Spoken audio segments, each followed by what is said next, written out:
नमस्कार प्यारे बच्चों, कैसे हैं आप सभी। मैं हूं आपकी गणित की शिक्षिका।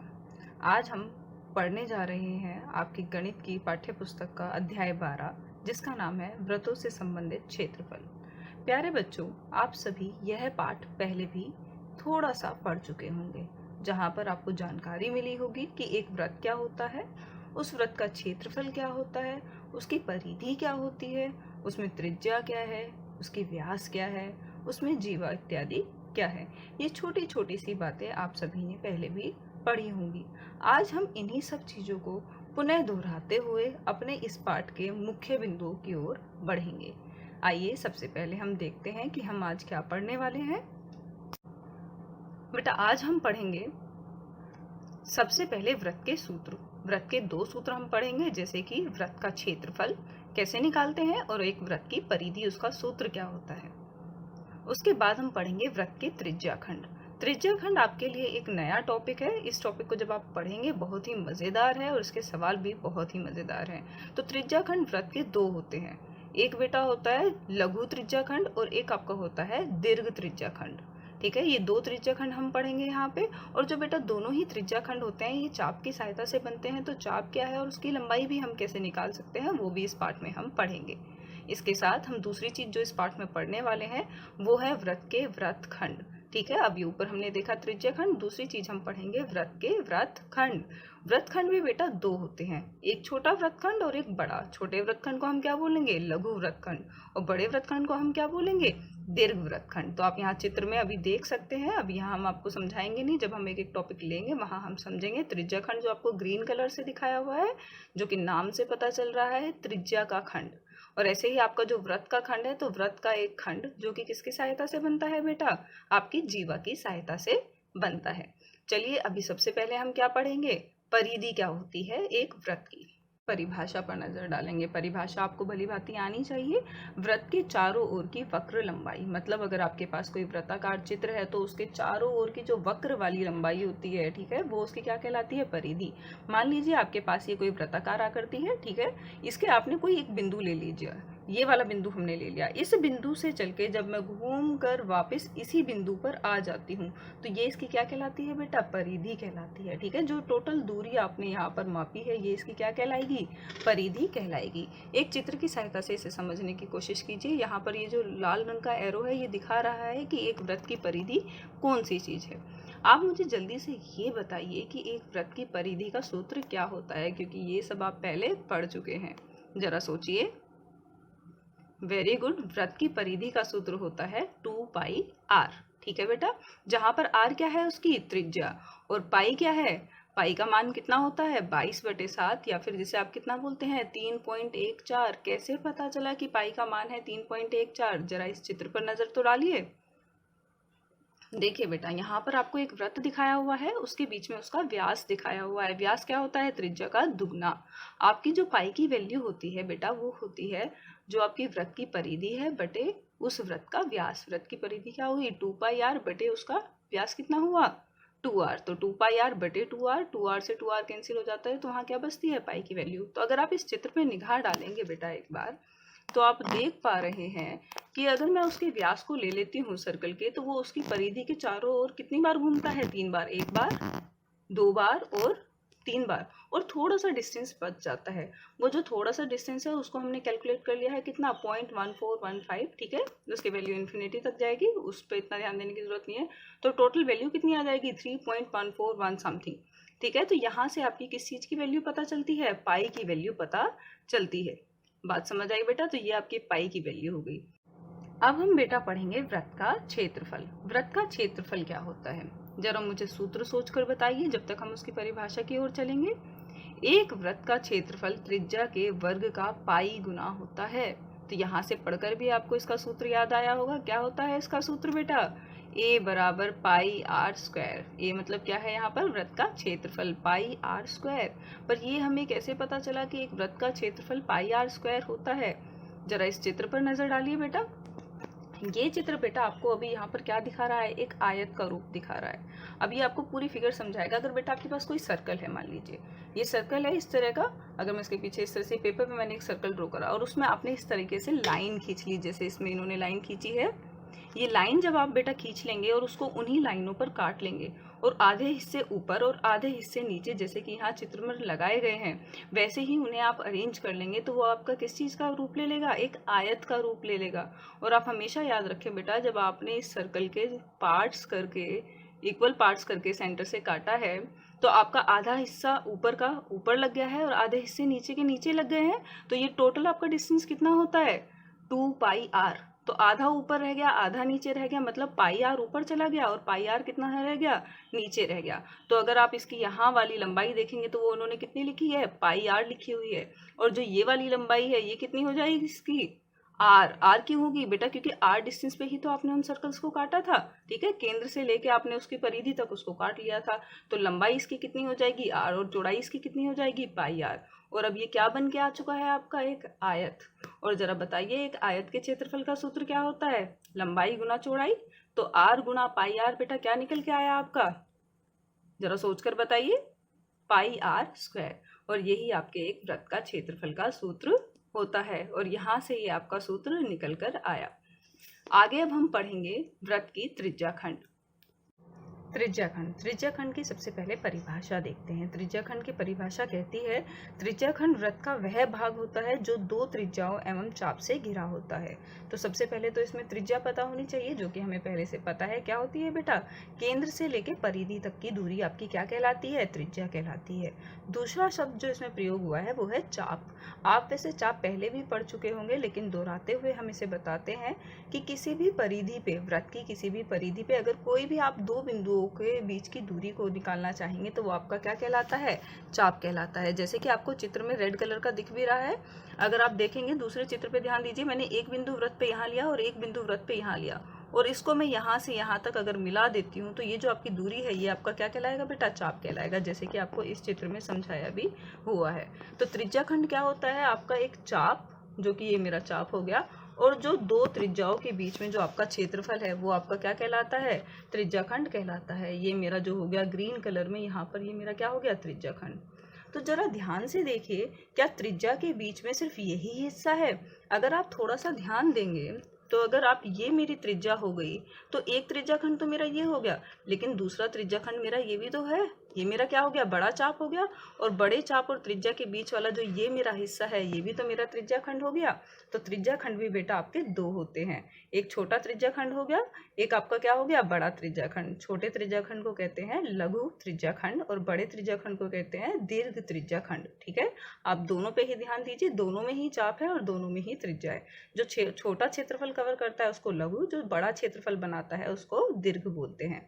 एक एक करके इनके सूत्र देखते हैं और जरा इनकी समझ बनाते हैं कि इन्हें आप कैसे अच्छे से समझ सकते हैं। आगे बढ़ते हैं। सबसे पहले बेटा लघु त्रिज्याखंड, जरा इसकी पहले परिभाषा देखेंगे। वह क्षेत्र है जो उस वृत्त की किन्हीं दो त्रिज्याओं तथा एक छोटी चाप से घिरा होता है। तो ठीक है बेटा, त्रिज्याखंड हमने यही पढ़ा था कि दो त्रिज्याओं और एक चाप से, लेकिन लघु की खासियत क्या है कि ये छोटे वाले चाप से घिरा होगा। अगर ये बड़े वाले चाप से घिरा होता तो ये आपका क्या हो जाता, दीर्घ। तो छोटा चाप कहाँ है, यहाँ जो ये आपका बना हुआ है ये आपका क्या है, छोटा चाप है। तो इसके बीच में जो आपका त्रिज्याखंड बना हुआ है ये आपका क्या कहलाता है, लघु त्रिज्याखंड।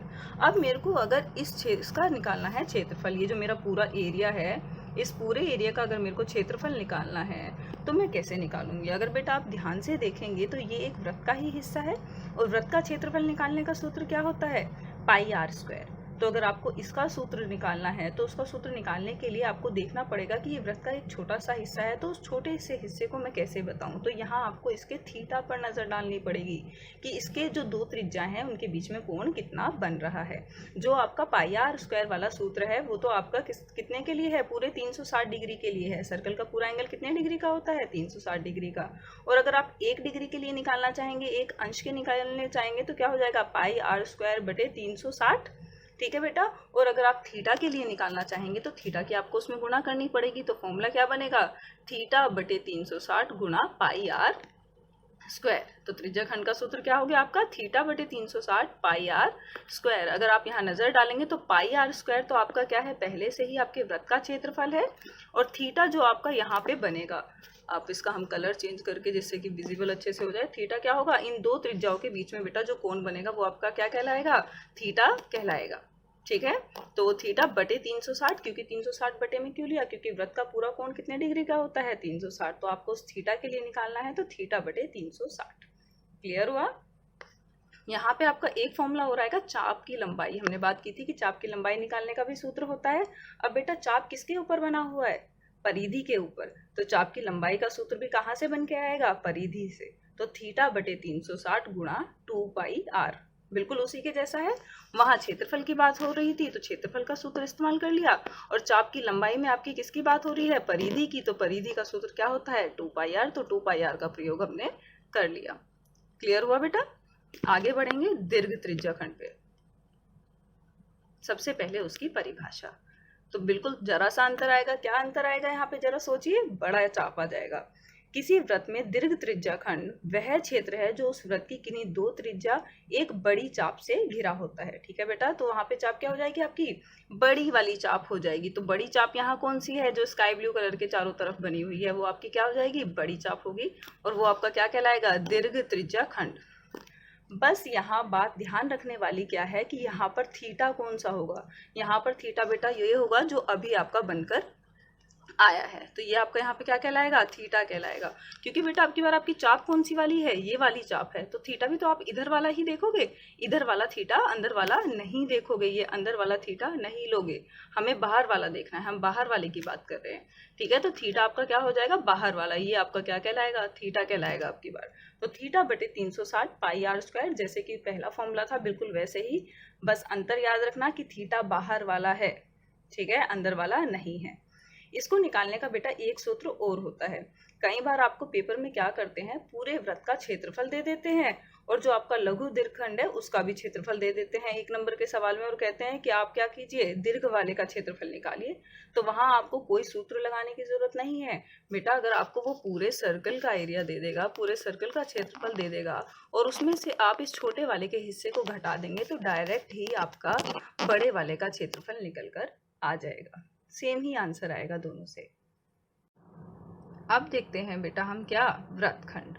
ठीक है। मैंने आपको बताया था कि एक वृत्तखंड क्या होता है, ये भी एक वृत्त का ही हिस्सा होता है, लेकिन ये किसकी सहायता से बनता है, जीवा और चाप की सहायता से। त्रिज्या, जैसे त्रिज्याखंड था, त्रिज्या नाम से पता चला था कि त्रिज्या से बनेगा, और वृत्तखंड आपकी किसकी सहायता से बनेगा, एक जीवा की सहायता से और चाप की सहायता से। जीवा आपको पता है क्या होती है, जीवा वो आंतरिक रेखा है वृत्त की जो एक बिंदु से दूसरे बिंदु को छूती हुई निकलती है, बाहर नहीं जाएगी, सिर्फ सर्कल के अंदर रहेगी, छूती है। ठीक है। वो आपकी क्या कहलाती है, जीवा। आपका जो व्यास है वो भी बेटा क्या है, सबसे लंबी जीवा है, लेकिन उसकी खासियत क्या है कि वो केंद्र से होकर जाता है। तो यहाँ पर अगर आप चित्र पर ध्यान डालेंगे, तो अगर आप यहाँ देख रहे होंगे कि आपको वृत्तखंड भी कितने होते हैं, मैंने आपको बताया था 2, क्योंकि बेटा जीवा सर्कल को कितने हिस्सों में डिवाइड करेगी, 2 हिस्सों में। एक नीचे वाले हिस्सा है और एक ऊपर वाला हिस्सा है। ठीक है। तो जो आपका नीचे वाला हिस्सा है वो आपका छोटा है, जो छोटे वाला भाग होगा उसको हम क्या बोल देंगे, लघु वृत्तखंड। ठीक है, जैसे हमने पहले पढ़ा था। और जो बड़े चाप से बनेगा उसे हम क्या बोलेंगे बेटा, दीर्घ वृत्तखंड। ठीक है। तो अगर आप इस चित्र पे ध्यान देंगे तो ये आपका लघु वृत्तखंड। अब देखिए यहाँ पर मैंने ड्रॉ की है 2 त्रिज्याएं। ये 2 त्रिज्याएं हमने यहाँ पे क्यों ड्रॉ की है, ये 2 त्रिज्याएं हमने ड्रॉ की है जिसकी सहायता से हम इस वृत्तखंड का क्षेत्रफल निकाल सकते हैं। बेटा वृत्तखंड का क्षेत्रफल निकालने के लिए अलग से कोई सूत्र नहीं है। इसका आंसर निकालने के लिए आपको त्रिज्याखंड के सूत्र पता होने चाहिए, जो कि हमने अभी पढ़े हैं। सिर्फ आपको क्या करना है कि आपका जो त्रिज्याखंड होता है, त्रिज्याखंड आपका कहाँ से कहाँ तक का भाग है, ये जो आपका पूरा भाग है ये आपका क्या है, त्रिज्याखंड है। अगर मैं इसमें से इस त्रिभुज का क्षेत्रफल घटा दूं, जो ऊपर वाला त्रिभुज है, तो आपका नीचे वाले लघु वृत्तखंड का क्षेत्रफल निकल आएगा। तो बस यही तरीका होता है वृत्तखंड का क्षेत्रफल निकालने के लिए। इसके लिए कोई स्पेशल फॉर्मूला नहीं है। ठीक है। तो जो छोटे चाप से घिरा होता है उसको हम क्या बोलते हैं, लघु वृत्तखंड, और जो बड़े चाप से घिरा होता है उसको हम क्या बोलते हैं, दीर्घ वृत्तखंड। ठीक है बेटा। यहाँ पर जो आपकी दूसरी पिक्चर में ये जो चाप है ये आपका क्या है, बड़े वाला चाप है। तो यहाँ पर जो वृत्तखंड बना है जीवा की सहायता से, ये जो ऊपर वाला है ये आपका क्या कहलाएगा, दीर्घ वृत्तखंड कहलाएगा। क्लियर हुआ। वृत्तखंड किसकी सहायता से बनते हैं, जीवा की सहायता से, और त्रिज्याखंड किसकी सहायता से बनते हैं, त्रिज्या की सहायता से। आगे बढ़ते हैं, इनके सूत्र देखेंगे। तो लघु वृत्तखंड का क्षेत्रफल आपका क्या होगा? लघु क्या है आपका बेटा? छोटे वाला जो वृत्तखंड है। तो मैंने आपको क्या बताया कि उसके लिए कोई स्पेशल फॉर्मूला नहीं है। अगर आप ध्यान देंगे, थीटा बटे 360 पाई आर स्क्वायर किसका सूत्र होता है? त्रिज्या खंड का सूत्र होता है। और उसमें से मैंने त्रिभुज का क्षेत्रफल घटा दिया है। ठीक है, तो इन्होंने यहाँ पे क्या करा है कि इतने का क्षेत्रफल पहले निकाल लिया और इतने के क्षेत्रफल में से फिर ये जो ऊपर वाला है त्रिभुज का जो क्षेत्रफल है इसको इन्होंने इसमें से घटा दिया है। तो जो आपका लाइन वाला एरिया है वो आपका लघु वृत्तखंड है, तो वो आपका वहां पर लघु वृत्तखंड का एरिया निकल कर आ जाएगा। क्लियर हुई बात? इसके बाद दीर्घ वृत्तखंड का क्षेत्रफल का सूत्र क्या है? भाई आपको छोटे वाले वृत्तखंड का हिस्सा तो पता चल ही गया है।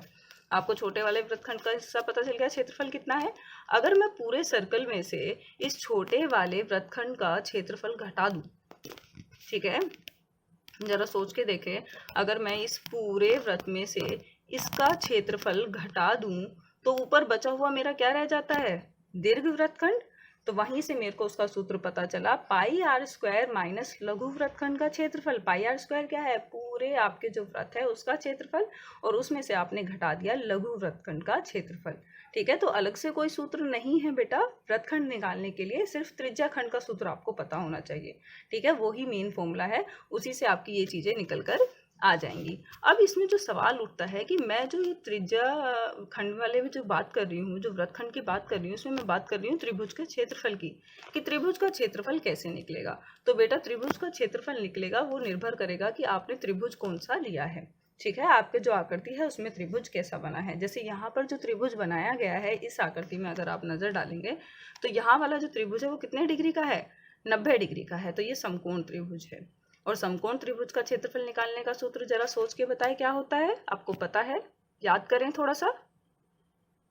बिल्कुल सही, 1/2 गुणा आधार गुणा लंब। ठीक है, तो ये इसकी आधार हो जाएगी एक त्रिज्या, और ये ही दूसरी त्रिज्या इसकी क्या कहलाएगी? लंब कहलाएगी। क्योंकि बेटा ये सामने वाली भुजा तो आपकी क्या कहलाती है? कर्ण कहलाती है, जिसे हम एच से भी लिखते हैं, हाइपोटेन्यूस भी कहते हैं। तो आपको आधार दोनों ही पता है, आधार और लंब, क्योंकि दोनों ही आपकी क्या है? त्रिज्या। तो आप यहाँ से त्रिभुज का क्षेत्रफल आसानी से निकाल सकते हैं। इसी तरीके से दूसरे प्रकार के त्रिभुज भी बन सकते हैं, समद्विबाहु भी बन सकते हैं, उसका क्षेत्रफल निकालने का सूत्र भी आपको पता होना चाहिए। तो आप इस तरीके से त्रिभुज के क्षेत्रफल का सूत्र लगाएंगे और उसको उसमें से त्रिज्या खंड में से घटा देंगे, तो आपका वृत्तखंड का क्षेत्रफल निकल कर आ जाएगा। आगे देखते हैं। इस पार्ट के लिए बेटा सिर्फ आपको इतने ही सूत्रों की जरूरत है। अगर आपने ध्यान दिया हो तो ज्यादा सूत्र नहीं है। वृत्त का क्षेत्रफल आपको पहले से ही पता था, पाई आर स्क्वायर। सिर्फ एक त्रिज्या खंड का क्षेत्रफल असली है जो इसमें जुड़ा है, वो क्या है? थीटा बटे 360। सिर्फ ये और आपको जोड़ना है वृत्त के क्षेत्रफल के साथ, थीटा बटे 360 गुणा पाई आर स्क्वायर। बाकी सारे जो सूत्र हैं उसी से बनकर आ गए हैं। अब समय आया है कि जो हमने सूत्र सीख लिए हैं उनका कुछ प्रयोग भी करके देखा जाए कि वो प्रयोग में कैसे लाए जाएंगे। तो कुछ सवाल करके देखते हैं। आइए देखते हैं पहला सवाल। पहला सवाल क्या कह रहा है? यदि एक वृत्त का परिमाप और क्षेत्रफल संख्यात्मक रूप से बराबर है तो उस वृत्त की त्रिज्या क्या होगी? कह रहा है कि आपके पास कोई वृत्त है और उसकी जो परिधि है या परिमाप एक ही बात है बेटा, और उसका क्षेत्रफल दोनों आपस में बराबर है, तो उसकी त्रिज्या कितनी होगी? तो इसका मतलब वो संख्यात्मक रूप से बराबर कह रहा है। तो इनके सूत्र क्या होते हैं? वृत्त की परिधि का सूत्र क्या होता है? 2πr। और वृत्त के क्षेत्रफल का सूत्र क्या होता है? जरा सोचिए, अभी पढ़ा है बिल्कुल, पाई आर स्क्वायर। इन दोनों को आप रख दीजिए बराबर। क्यों बराबर रखूं? क्योंकि भाई उसने ही तो मेरे को बताया है कि संख्यात्मक रूप से दोनों आपके क्या हैं? बराबर हैं, इसलिए मैंने दोनों को बेटा क्या कर दिया है? बराबर रख दिया है। ठीक है, अब आप जब इसको हल करेंगे तो यहाँ पर है आपका पाई आर स्क्वायर, तो आपका जो आर स्क्वायर को आप दो जगह लिखेंगे, पाई गुणा आर, और जो आपका एक पाई आर है उसे उठाकर आप दूसरी तरफ भेज देंगे। तो यहाँ से जो आपका आर स्क्वायर है इसे आप क्या लिख सकते हैं बेटा? आर गुणा आर। तो एक आर तो आपका बच जाएगा, और बचा हुआ आपका पाई और ये वाला जो आर है ये भाग में दूसरी तरफ चला जाएगा, जो कि यहाँ पर लिखा गया है। तो आर आपका क्या आ जाएगा? 2πr बटे पाई आर। तो आपका पाई आर से पाई आर क्या हो जाएगा? कैंसिल। तो आपका क्या बचेगा? 2 आपका बच जाएगा। तो आपकी त्रिज्या बेटा कितनी आएगी? 2 आएगी। कितनी आएगी आपकी त्रिज्या? 2 आ जाएगी। ठीक है, तो यहाँ से बहुत ही आसान सवाल था। अगर आपने देखा हो, इसमें आपको ज़्यादा कुछ करने की ज़रूरत नहीं थी। थोड़ा सा सवाल को पढ़कर समझने की कोशिश करें कि सामने वाला पूछ क्या रहा है। इस तरह के सवाल आपके 1 नंबर में आ जाते हैं अधिकतर। ठीक है बेटा, अगला सवाल देखते हैं जिसमें हमारे आगे के सभी सूत्र प्रयोग में लाए जाएंगे। तो सबसे पहले बेटा इसका चित्र देखते हैं कि चित्र कैसे बनेगा। तो यहाँ पर आपको चित्र दिख रहा होगा बेटा। जो आपका चित्र है यहाँ पे हमने ओ केंद्र का नाम दे दिया है, एक जीवा खींच ली है जिसका नाम क्या रखा है ए बी, और ए और बी को उसके त्रिज्या केंद्र से मिलाते हुए लाइनें खींच दी हैं ए और ओ बी। अब वो आपसे सब चीज़ें निकलवा रहा है। अगर आप एक चीज़ देखें, वो आपसे दीर्घखंड निकलवा रहा है, वो आपसे वृत्तखंड निकलवा रहा है, आपसे त्रिज्याखंड निकलवा रहा है। और अगर वो वृत्तखंड निकलवा रहा है तो इसका मतलब आपको त्रिज्याखंड तो निकालना ही होगा। लेकिन बहुत ही आसान है। देखिए, आपको त्रिज्या दे रखी है, कितनी दे रखी है 10 सेंटीमीटर, और आपको थीटा भी दे रखा है। दोनों त्रिज्याओं के बीच में कितने डिग्री का कोण बताया है उसने, समकोण बता दिया है आपको पहले ही। तो कितने डिग्री का कोण है, 90 डिग्री का। तो जरा आप मेरे को सोच कर बताइए, सबसे पहले आप इसमें क्या निकालेंगे, लघु त्रिज्याखंड का क्षेत्रफल। तो लघु त्रिज्याखंड का क्षेत्रफल निकालने के लिए सूत्र आप क्या यूज करेंगे, थीटा बटे 360 इंटू पाई आर स्क्वायर। ठीक है बेटा, तो यहाँ पर आपका थीटा कितना हो गया 90 डिग्री बटे 360 गुना पाई आर स्क्वायर। आर का मान कितना है, आर का मान आपको पहले से ही पता है कितना डिग्री है, कितना सेंटीमीटर है 10 सेंटीमीटर। आप वो वैल्यूज पुट करेंगे 90 से बेटा। जब आप 360 को काटेंगे तो ये कितना कट जाएगा, 4 बार कटेगा, 9 चौक 36 होता है। तो ये कितना आ गया 1/4 गुना पाई गुना 10 गुना 10। पाई का मान रख लीजिए कितना 3.14। हल करने पर उत्तर कितना आ गया है आपका 78.5 सेंटीमीटर स्क्वायर। अभी मैंने वो चीज़ निकाली है जो उसने मुझसे सवाल में पूछी नहीं है, पर इसके बिना मेरा काम चलने वाला नहीं था। अब मेरे को अगला क्या निकालना है, जरा सोचिए। अगर मेरे को इस वृत्तखंड का क्षेत्रफल निकालना है नीचे वाले का, तो पहले मेरे को क्या निकालना पड़ेगा, इस त्रिभुज का क्षेत्रफल। Very good. सबसे पहले हम क्या निकालेंगे, इस त्रिभुज का क्षेत्रफल हम सबसे पहले निकालेंगे। तो जरा देखिए कैसे निकलेगा इस त्रिभुज का क्षेत्रफल।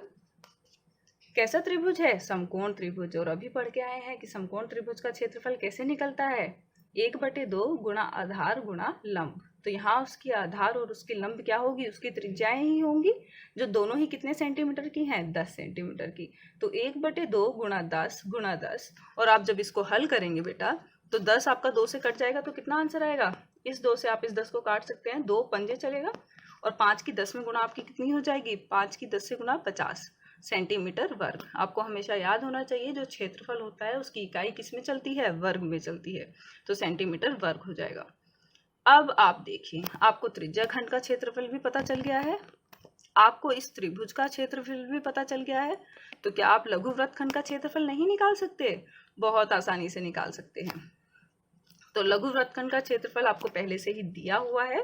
तो लघु वृत्तखंड का क्षेत्रफल क्या हो जाएगा, लघु त्रिज्याखंड का क्षेत्रफल माइनस त्रिभुज का नाम क्या है, ओ ए बी का क्षेत्रफल। तो कितना आएगा बेटा, 78.5 सेंटीमीटर में से आप ये 50 सेंटीमीटर घटा देंगे, तो जो आपके पास ये जो नीचे वाला लघु वृत्तखंड है ग्रीन कलर का, इसका क्षेत्रफल निकलकर कितना आ जाएगा, 28.5 सेंटीमीटर वर्ग।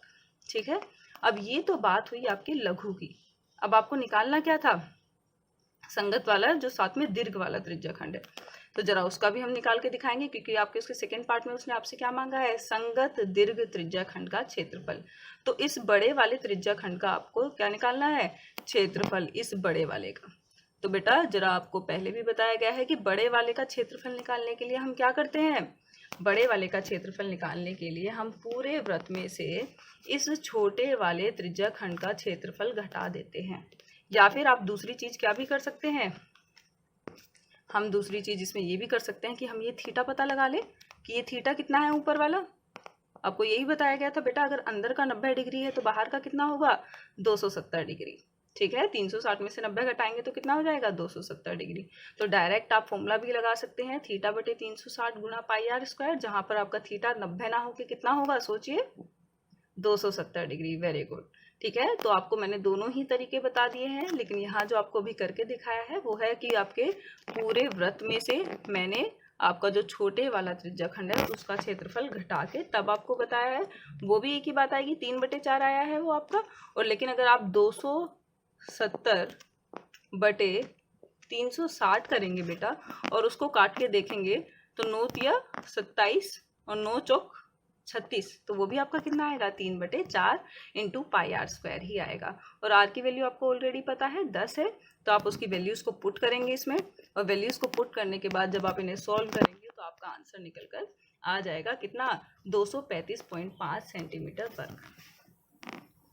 अच्छे से समझ आया ये सवाल? आपने देखा कि लगभग सारे ही सूत्र इस सवाल में आपके प्रयोग में आ गए हैं। बहुत ही आसान सवाल था। अगर आपने सूत्रों को अच्छे से समझा है तो ये सवाल समझने में बिल्कुल भी परेशानी नहीं आएगी। इस पार्ट में बेटा आपके सारे इसी प्रकार के ही सवाल हैं। आप एक बार अगर प्रश्नावली को पन्ने पलट कर देखेंगे और सवालों में देखेंगे तो सभी आपके प्रश्न आप खुद से कर पाएंगे। ठीक है, अब आपका समय हो गया है थोड़ा सा रिवाइज करने का कि आज हमने पढ़ा क्या है, क्योंकि इन्हीं फॉर्मूलोज की हेल्प से आप पूरी एक्सरसाइज को, पूरे चैप्टर को इजीली कर सकते हैं। तो ज़रा एक नज़र डालते हैं। व्रत से संबंधित सभी सूत्र हमने सबसे पहले पढ़े हैं बेटा। तो व्रत के हमने सूत्र पढ़े। सबसे पहले हमने पढ़ा व्रत की परिधि क्या होती है। तो एक व्रत की परिधि क्या होती है बेटा, 2πr। उसके बाद हमने क्या पढ़ा, व्रत का क्षेत्रफल। एक व्रत का क्षेत्रफल का सूत्र हमने क्या पढ़ा है, πr²। उसके बाद हमने क्या पढ़ा, जहाँ पर पाई का मान 22/7 होता है, या उसे आप क्या भी कह सकते हैं 3.14, और r क्या होती है, उस व्रत की त्रिज्या। उसके बाद हमने पढ़े थे त्रिज्या खंड के सूत्र, और त्रिज्या खंड भी आपकी क्या थी बेटा, 2 थी। और साथ में हमने चाप की लंबाई भी पढ़ी थी। चाप की लंबाई का फॉर्मूला क्या था, चाप किसके ऊपर बनती है, परिधि के ऊपर। तो परिधि के ऊपर बनने की वजह से चाप की लंबाई का जो सूत्र होता है वो परिधि का जो फॉर्मूला होता है उसी से बनता है। परिधि का फॉर्मूला क्या होता है, 2πr। और साथ में बेटा चाप जितने डिग्री कोण पर बना है उसी के लिए निकालोगे तो θ/360 गुणा 2πr। उसके बाद हम निकालेंगे त्रिज्या खंड का क्षेत्रफल। त्रिज्या खंड का क्षेत्रफल, क्योंकि क्षेत्रफल की बात हो रही है तो यहाँ जो फॉर्मूला यूज होगा वो किसका होगा, πr² क्षेत्रफल का होगा, साथ में θ/360। और आपको बताया गया था कि दीर्घ त्रिज्या खंड का क्षेत्रफल निकालने का अलग से कोई सूत्र नहीं होता है। यही जो ऊपर वाला सूत्र है, सिर्फ आपको ध्यान देना होता है कि यहाँ जो पाई है उसको आप 360 माइनस थीटा भी लिख सकते हो, या फिर जो आपका बाहर वाला जो होता है, अगर ये आपका व्रत है और ये आपका ऊपर वाला आपका दीर्घ है तो पाई आप इसे बाहर वाले को मानेंगे। ठीक है, या फिर इसे अगर थीटा आपका अंदर वाला है तो फॉर्मूला क्या बन जाता है, 360 माइनस θ/360 इंटू πr²। इसके बाद हमने क्या पढ़े हैं बेटा, व्रतखंड। व्रतखंड भी हमने 2 पढ़े हैं, उनके भी अलग से कोई सूत्र नहीं होते हैं। हमने अभी आपको बताया था कि व्रतखंड के कोई अलग से सूत्र नहीं होते हैं। त्रिज्या खंड के सूत्र से ही हम व्रतखंड का उत्तर भी निकालकर आपको बता देते हैं कैसे निकलता है। तो व्रतखंड का क्षेत्रफल क्या होता है, लघु व्रतखंड का क्षेत्रफल क्या होता है, θ/360 इंटू πr² माइनस त्रिभुज का क्षेत्रफल। तो आप कैसे निकालते हैं, जो आपको त्रिज्या खंड दिया हुआ है उस त्रिज्या खंड में से आप त्रिभुज का क्षेत्रफल घटा देते हैं, तो आपका क्या आ जाता है, छोटे वाले व्रतखंड का क्षेत्रफल निकलकर आ जाता है। बिल्कुल वैसे ही आपका दीर्घ व्रतखंड का क्षेत्रफल क्या होता है कि अगर आप पूरे सर्कल में से, उस बड़े वाले पूरे सर्कल में से ये जो छोटे वाला लघु व्रतखंड है इसको घटा देंगे तो आपका ऊपर वाला जो दीर्घ व्रतखंड है उसका क्षेत्रफल निकलकर बेटा आ जाता है। यही सब सूत्र आज हमने पढ़े हैं। आगे बढ़ते हैं। अब समय आ गया है कि आप भी कुछ अभ्यास घर पर करके देखें। एक बहुत ही मजेदार सवाल है, जरा इस पर नजर तो डालिए। 15 मीटर भुजा वाले एक वर्गाकार घास के मैदान के एक कोने पर लगा खूंटे से एक घोड़े को 5 मीटर लंबी रस्सी से बांध दिया गया है। ठीक है बेटा, आपका कैसा है, 15 मीटर भुजा वाला एक वर्गाकार घास का मैदान है। एक घास का मैदान है जिसकी आकार कैसा है, वर्ग के आकार का है, और उसकी भुजाएं कितने मीटर की हैं, 15 मीटर की हैं। और उसके एक कोने पर हमने एक घोड़े को एक खूंटे से बांध दिया है, और जो उस घोड़े की जो रस्सी की लंबाई है, जिस खूंटे से वो बंधा हुआ है, उस रस्सी की लंबाई कितनी हो गई है, 5 मीटर आपको दी गई है। तो देखिए आपसे वो निकालने के लिए क्या कह रहा है, मैदान के उस भाग का क्षेत्रफल जहां घोड़ा घास चढ़ सकता है। तो यहाँ पर आपको चित्र बनाकर दिखाया गया है बेटा। तो वो आपसे क्या निकलवा रहा है, ये जो इतना क्षेत्रफल है जो ये घोड़ा खा सकता है घास, इस क्षेत्रफल का मान वो आपसे ज्ञात करवाना चाहता है। तो जरा ध्यान से देखिए बेटा, ये कैसा चित्र है, वर्गाकार। तो थीटा कितने डिग्री का होगा, सोचिए जरा, ये आपको खुद ही सोचना है। वेरी गुड, अगर आपने सोच लिया है। और इसकी त्रिज्या कितनी होगी बेटा, जितनी लंबी उसकी रस्सी है, उसकी रस्सी कितनी लंबी बताई गई है वो भी आपको सवाल में दे रखा है। सिर्फ आपको फॉर्मूले में पुट करना है त्रिज्या खंड के, और वहां से आपका आंसर निकल कर आ जाएगा। बिल्कुल वैसे ही उसका दूसरा सवाल पूछा गया है। वो कह रहा है अगर रस्सी को 5 मीटर की जगह मैं 10 मीटर लंबी कर दूं तब घोड़ा घास कितनी खा सकता है। तो बेटा थीटा तो तब भी उतना ही रहने वाला है, क्योंकि जो आपका फील्ड है वो तो तब भी वर्गाकार ही रहेगा। ठीक है, तो आपकी सिर्फ क्या बढ़ गई है, आर की वैल्यू बढ़ गई है। तो उसे आप जब उसमें रखेंगे तो आप वहाँ से निकाल पाएंगे कि अब घोड़ा कितनी घास खा पाएगा। कर पाएंगे ना आप इस सवाल को? ठीक है, इस पार्ट को आज हम यहीं पर समाप्त करते हैं। मैं आशा करती हूँ कि आपको सब कुछ समझ आया होगा और आप इस प्रश्नावली को अपने आप से बहुत अच्छे से हल कर पाएंगे। धन्यवाद।